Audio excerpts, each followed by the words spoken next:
Halo teman-teman, bertemu lagi di channel Guru BK Konselor. Nah teman-teman, alhamdulillah ya, kemarin kami sudah membuat demo dari aplikasi Guru BK Konselor ini dan sudah kami upload di video.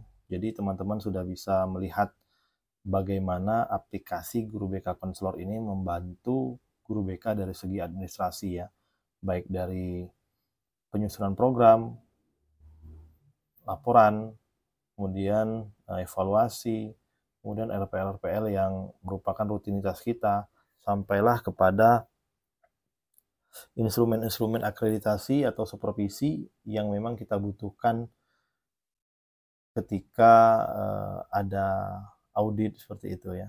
Entah itu untuk persiapan akreditasi ataupun supervisi seperti itu. Nah, jadi teman-teman di video kali ini kami akan memperlihatkan aplikasi ini secara bertahap karena kemarin durasinya 1 jam. Jadi di beberapa grup BK, di grup kita itu menyampaikan bahwasanya tidak mungkin Pak, teman-teman guru BK itu bisa menonton full dari awal sampai akhir. Baiknya dibagi segmen saja seperti itu. Nah, jadi di sini ya saya sudah menampilkan. Pertama teman-teman kunjungi dulu gurubkkonselor.com ya. Kemudian akan tampil halaman seperti ini. Dan seperti yang saya sampaikan, klik aktivasi bagi teman-teman yang belum memiliki akun. Nah, ini mau saya jawab terlebih dahulu teman-teman. Ada yang bertanya, Pak, kenapa harus berbayar seperti itu ya? Kenapa tidak, kenapa tidak berbagi saja seperti itu? Nah, jadi teman-teman, eh, mungkin teman-teman yang melihat video ini sudah mengenal saya lama ya, bahwasanya dari dulu saya sudah konten mengenai administrasi guru BK itu sudah lama dan sudah banyak hal-hal yang saya bagikan, namun dalam bentuk draft-draft saja, seperti program BK, RPL, contoh-contoh laporan konseling individu, dan lain-lain. Semuanya dalam bentuk draft. Nah, jadi saat ini ya aplikasi Guru BK Konselor ini memang kami garap berbasis web ya. Mengapa kami dan saya dan tim ya? Karena tim kami ini saya ada tim riset, ada tim pemrograman, dan dari segi pemeliharaan seperti itu. Nah, mengapa kami memutuskan web? Pertama, karena web itu hal yang sudah sudah menjadi hal yang lumrah saat ini, bukan hal yang tabu lagi bagi kita guru BK. Mengapa? Kita ngisi rapot pakai RDM ya, rapot digital kalau madrasah ya. Kemudian saya yakin di Diknas juga menggunakan rapot berbasis digital. Kemudian kita sekarang sudah mulai rutin ya, seperti yang kita upload di BKN, PMM ya, baik itu di Diknas ataupun di Kementerian Agama. Jadi kita sudah bukan hal yang aneh lagi sekarang ini untuk hal-hal yang berbau teknologi seperti itu. Nah, jadi kami mengambil kesimpulan bahwasanya idealnya memang aplikasi Guru BK ini sudah berbasis web biar mudah digunakan. Guru BK yang mungkin tidak memiliki laptop ya, atau ya sehari-hari kan kita tidak mungkin menenteng laptop seperti itu ya. Yang ya pasti yang kita pegang itu handphone seperti itu. Nah, jadi kami menyimpulkan berbasis web. Jadi teman-teman guru BK bisa kapan saja bisa menggunakannya. Misal nih kita menggunakan handphone dan kita mau menyebarkan angket. Cukup kita bagikan link kepada siswa-siswi kita, akses kelas, dia mengisi data, dan kita cek siapa saja yang sudah mengisi dan belum untuk mengisi database. Begitu juga untuk mengisi kuesioner nanti. Kita bisa mengecek siapa yang sudah dan siapa yang belum. Sehingga memang memudahkan. Nah, hanya saja nanti kita akan menggunakan laptop ketika akan mengeprintnya, ya, mengeprint dokumen. Karena setiap dokumen ini itu berbasis PDF ya, formatnya PDF kalau akan di-download nanti. Nah, terlebih lagi yang berkaitan dengan RPL, teman-teman, RPL individu, laporan konseling individunya, RPL konseling kelompok, laporan konseling kelompoknya, itu semuanya sudah bisa teman-teman akses melalui handphone saja. Jadi langsung diisi ya. Misalnya hari ini melaksanakan konseling individu terhadap INDI misalnya. Nah, kita isi INDI, permasalahannya apa, uraiannya apa, teknik yang kita gunakan apa, dan kita submit, dan jadi deh RPL kita. Dan begitu juga dengan laporannya. Sehingga kami menyimpulkan bahwasanya oke, kita buat aplikasi Guru BK ini berbasis web. Nah, berkaitan dengan tadi ya, mengapa berbayar. Nah, jadi teman-teman, mungkin bagi teman-teman yang sudah paham web, paham hosting, paham domain seperti itu tidak heran lagi bahwasanya kita kita ada menyewa seperti itu ya istilahnya ya. Saya dan tim menyewa domain, menyewa hosting untuk menyimpan data-data kita ya, data-data teman-teman guru BK, data-data muridnya, belum lagi yang jumlahnya banyak. Nah, kelebihan dari web ini kita bisa menginput data siswa kita sebanyak apapun, 1.000, 2.000, 3.000 dalam waktu yang cepat. Misalnya kita melaksanakan kelas besar ya, teman-teman guru BK kelas 8 misalnya. Kelas 8 jumlah kelas 8 itu ada 8A, 8B, 8C seperti itu ya. Nah, jadi melalui forum itu saja silakan akses link ini, teman-teman kode general kelasnya ini silakan submit, setelah submit bagikan link angket. Siswa mengisi, selesai, kita cek di handphone kita, itu kita akan melihat misalnya 2.000 siswa sudah mengisi seperti itu. Nah, jadi memang memudahkan teman-teman ya. Kalau kita dulu pakai aplikasi yang dulu-dulu ya, menggunakan aplikasi manual, kita menginput secara pribadi seperti itu. Sekarang tidak lagi, siswa yang menginput, hasilnya langsung jadi. Nah, jadi berkaitan dengan mengapa berbayar tadi teman-teman, karena ini berbasis web. Teman-teman mungkin paham ada sewa domain, sewa hosting, dan lain-lain seperti itu. Dan kami juga bekerja secara profesional untuk memudahkan. Dan yang tidak kalah penting, karena saya guru BK, ya teman-teman pasti ketika mengaktifasi menghubungi saya, jadi teman-teman jangan sungkan berdiskusi dengan saya. Kami pun sangat menerima saran dan kritik dari teman-teman semua. Ini jadi ngobrol gitu teman-teman ya. Oke, lanjut ya, kita masuk ke akses guru. Oke, ini karena saya sudah punya akun, saya keluar dulu ya. Nah, kalau teman-teman belum punya akun, silakan hubungi aktivasi ya, nanti akan dipandu. Robin@gmail. Nih. Kemudian kata sandi. Ini kata sandi dan email teman-teman dapat dari guru BK konselor ya. Oke. Nah, ini tampilan depan. Ada sekolah, ada kelas, dan ada siswa. Saya bahas yang sekolah dulu. Nah, kemarin ketika demo saya sudah membuat sekolah ya, karena saya mengajar di Maninsan Cendekia, jadi saya masukkan Maninsan Cendekia.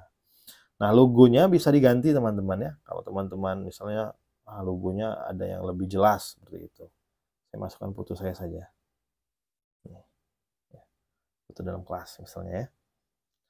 Oke, silakan diisi mulai dari nama, jenis ID, teman-teman berstatus apa, pegawai negeri atau bukan, ASN-nya ASN jenis apa ya, silakan diisi. Kemudian fitur lengkap. Nah, ini terkunci karena ini dari admin ya, yang akan melihat teman-teman mengakses atau memilih paket apa seperti itu. Nama sekolah Maninsan Cendekia jenjang ini juga dari admin. Nah, yang saya sampaikan teman-teman jangan salah memberikan informasi kepada admin guru BK konselor, apakah teman-teman guru BK jenjang apa. Karena beda jenjang, beda butir angket. Nah, inilah yang membedakan. Jadi kalau teman-teman SMK, maka nanti angket yang tampil di aplikasi teman-teman, di akun teman-teman itu itu butir angket SMK. Kalau teman-teman SMP, sama butir angketnya yang SMP. Dan nanti itu berbeda ya teman-teman, kelas 7 angketnya beda, kelas 8 beda, kelas 9 berbeda. Kabupaten, alamat, nah semua ini kami butuhkan untuk ditampilkan nanti di cover dan lembar pengesahan ya, seperti kabupaten, alamat, tahun ajaran. nama kepala sekolah ini akan tampil di tanda tangan RPL maupun lembar pengesahan. Ya. Semuanya akan general. Oke, ini pendidikan karir. Mau diisi boleh, tidak juga tidak apa-apa. Oke, ini saya simpan. Oke, data berhasil. Kita ke kelas. Nah, kemarin saya membuat 2 kelas ya, kelas 11 dan kelas 12. Ini saya hapus, saya ulangi ya. Hapus saja datanya. Sehingga teman-teman, oke, ini masih kosong. Kita klik buat kelas. Nah, teman-teman pastikan dulu, teman-teman ini guru BK, ya ini pasti jenjang SMA, karena kita tadi mengambil paket SMA, ya. Nah, teman-teman kelas berapa? Misalnya, saya semua, kelas 10 aja dulu ya, kelas 10, nanti kita buat berbagai macam kelas. Kelas 10, nama kelasnya 10 1 misalnya, buat, oke, generate dulu. Nah, generate kode kelas ini diperuntukkan agar siswa bisa mengakses nanti ketika kita perintahkan untuk mengisi data secara mandiri oleh siswa ya, tanpa kita mengimport. Saya lebih merekomendasi anak-anak kita itu mengisi sendiri ya. Jadi mereka tidak salah lagi, emailnya tidak salah, nama mereka tidak salah, sehingga langsung masuk, kita menerima saja. Kalau mengimport itu kita kerja 2 kali juga teman-teman. Jadi kalau teman-teman sudah ada data, teman-teman copy, ya artinya teman-teman kerja lagi seperti itu ya. Tapi itu tetap ada di aplikasi Guru BK Konselor. Kita klik buat lainnya. Oke, 1 kelas sudah. Kelas yang kedua masih kelas 10. Kita misalnya kelas 10 2. Generate. Oke, buat lainnya kita buat kelas 10 juga sampai nama kelasnya 10.3. Buat lainnya, generate dulu. Oke, buat lainnya SMA, pilih kelas 10, nama kelas 10.4. Buat generate, selesai. 1 lagi 10.5 ya.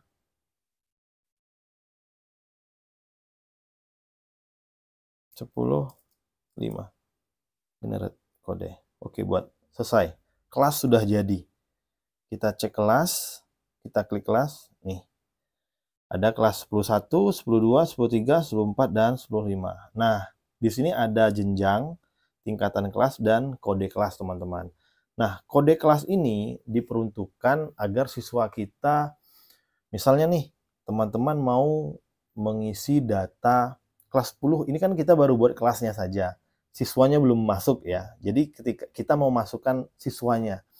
Untuk memasukkan siswanya, kalau menggunakan cara yang saya rekomendasiin, kita bagikan link dengan cara seperti ini.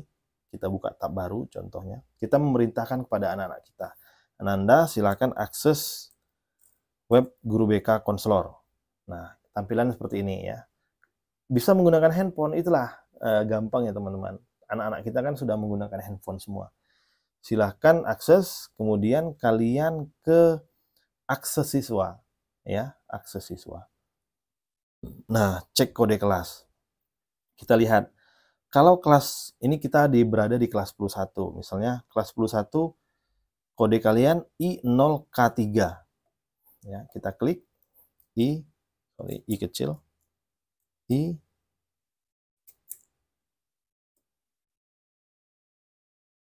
Oke.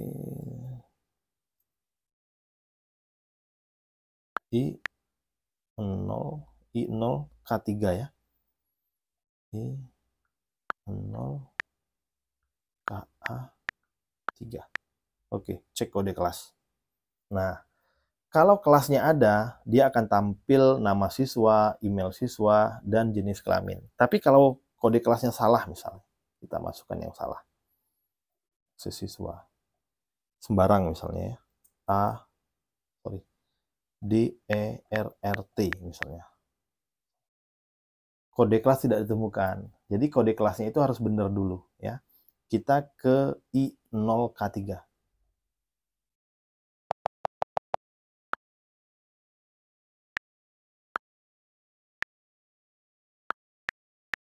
3. Kode kelas. Oke. Berarti kode kelas ditemukan. Nama siswa misalnya Dedi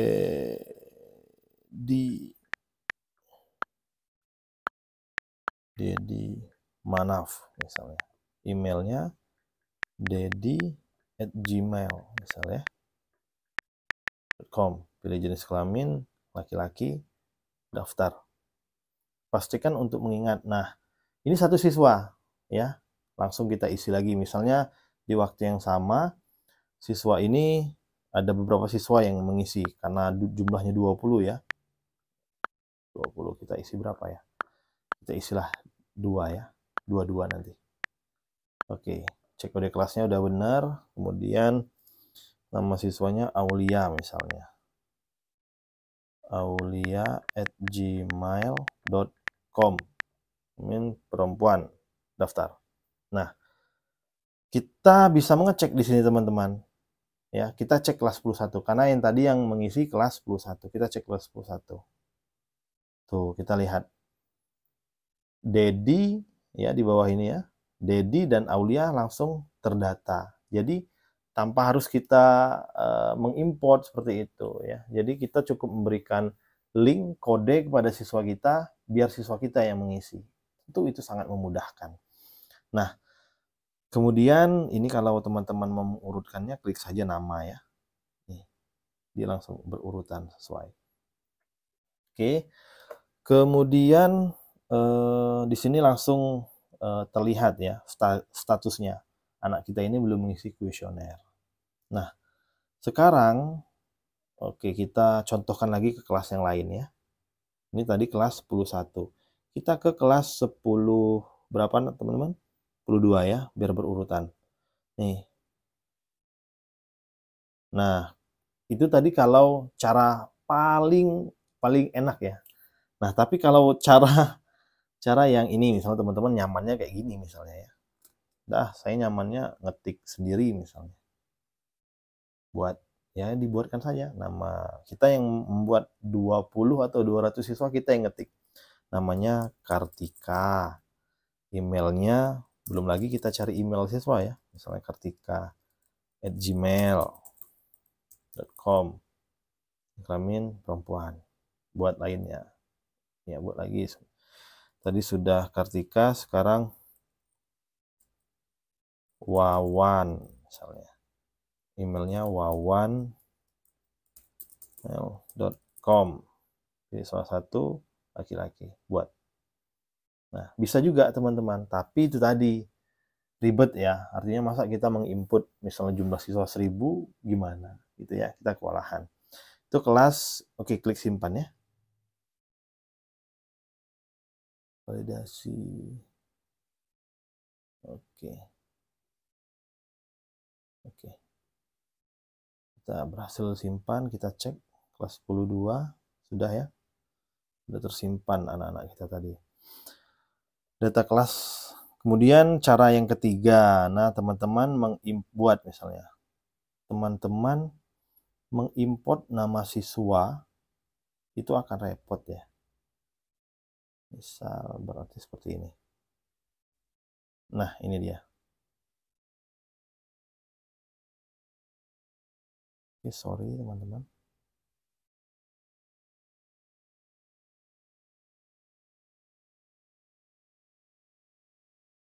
Oke, sorry. Tampilannya seperti ini. Nah, di siswa ini teman-teman. Kalau kita mau menginput siswa, bukan di kelas ya. Nah, ini import, kita unduh dulu template-nya. Ya, unduh dulu template-nya.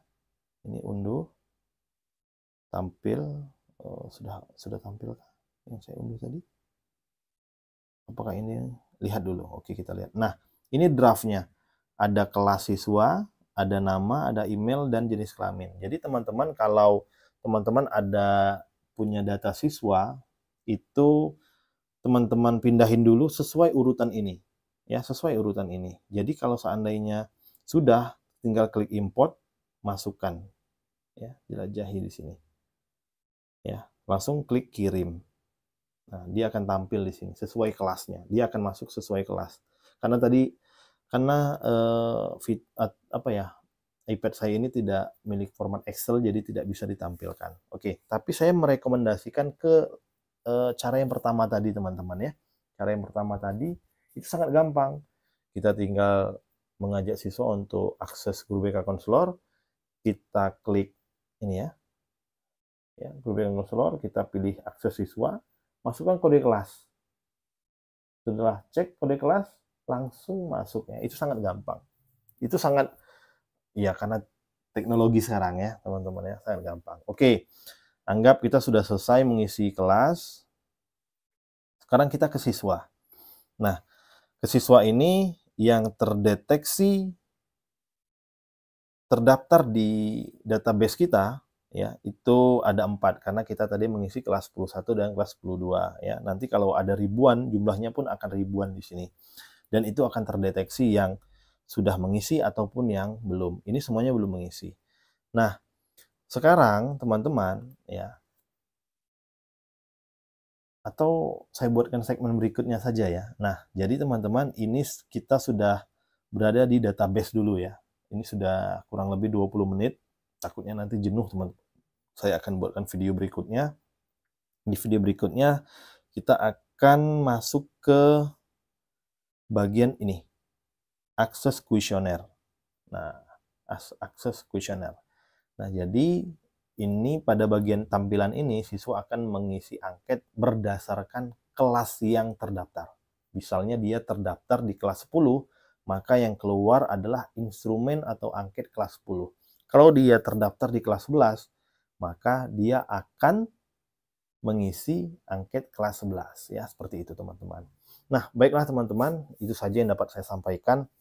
Semoga bermanfaat aplikasi Guru BK Konselor ini. Sekali lagi saya sampaikan, tidak ada paksaan di dalam mengaktifkan ini ya. Ini hanya ide dari kami yang, karena saya selama ini konten tentang administrasi Guru BK, saya berpikiran bagaimana Guru BK itu nyaman dalam bekerja, tidak ribet lagi, tidak riuh lagi masalah administrasi. Dengan adanya aplikasi ini memudahkan ya, insya Allah. Dan yang paling penting, saya masih membutuhkan saran, kritik dari Bapak Ibu senior terutama, atau teman-teman Guru BK ya, untuk mengkoreksi dan menyempurnakan aplikasi ini ya. Dan insya Allah aplikasi ini pun akan segera ISBN ya, sehingga semakin apa ya, karya ini semakin terakui seperti itu ya. Karena kita sebagai Guru BK juga ada pengembangan diri ya teman-teman ya. Baiklah teman-teman, itu saja. Di segmen berikutnya kita akan masuk ke segmen angket ya.